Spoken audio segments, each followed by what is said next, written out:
భారతీయ పారిశ్రామిక సమైక్య ఆంధ్రప్రదేశ్ రాష్ట్ర ప్రభుత్వం సంయుక్త ఆధ్వర్యంలో 30వ భాగస్వామ్య సదస్సు అట్టహాసంగా ప్రారంభమైంది.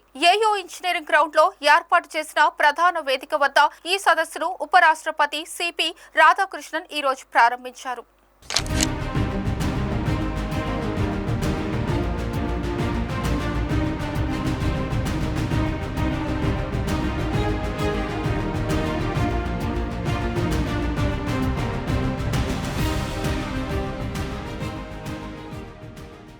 విశాఖలో సమ్మిట్ జరగడం ఇది 5వసారి కావడం విశేషమనే చెప్పాలి. రాష్ట్ర గవర్నర్ నజీర్, ముఖ్యమంత్రి చంద్రబాబు నాయుడు, పలువురు మంత్రులు, ఎమ్మెల్యేలు ఈ సదస్సులో పాల్గొన్నారు. 72 దేశాల నుంచి 2500 మంది దేశ విదేశీ పారిశ్రామికవేత్తలు, వ్యాపారవేత్తలు ఇక్కడకు రావడం విశేషం. కేంద్ర మంత్రులు పీయూష్ గోయల్, రామ్మోహన్ నాయుడు తదితరులు సమ్మిట్ లో పాల్గొన్నారు. సుమారుగా 10 లక్షల కోట్లు పెట్టుబడులు వస్తాయని అంచనా.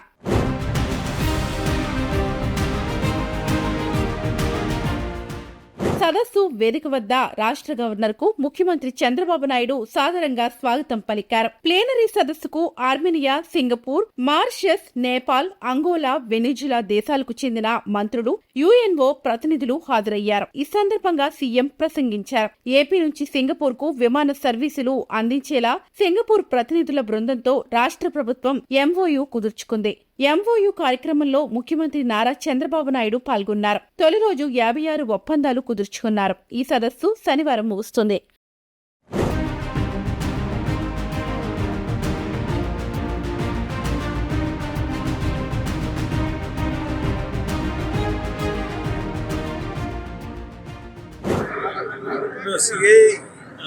పార్ట్నర్షిప్ సమిట్ విశాఖపట్నంలో జరగడం ఇది 4వసారి.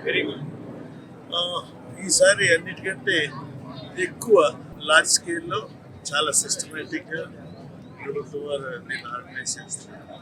అంతేకాకుండా ఈసారి అధిక సంఖ్యలో పెట్టుబడిని, ఎక్కువ మొత్తంలో పెట్టుబడులు రాబట్టడానికి ప్రయత్నం చేశారు.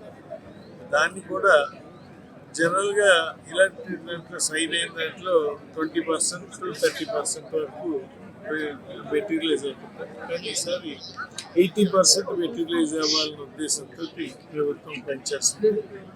దానికి దేశ విదేశాల నుంచి, అలాగే భారతదేశం మొత్తం నుంచి కూడా పారిశ్రామికవేత్తలు ఆహ్వానించారు.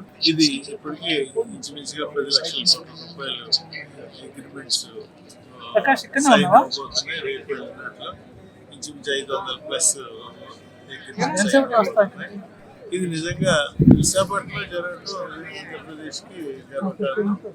అండ్ విశాఖపట్నం కూడా దీనివల్ల ఎంతో సర్వతోముఖాభివృద్ధిని సాధిస్తుంది. విశాఖపట్నానికి రాబోయే రోజుల్లో ఎంతో మంచి గొప్ప గొప్ప డెవలప్మెంట్ విశాఖపట్నానికి జరుగుతుంది.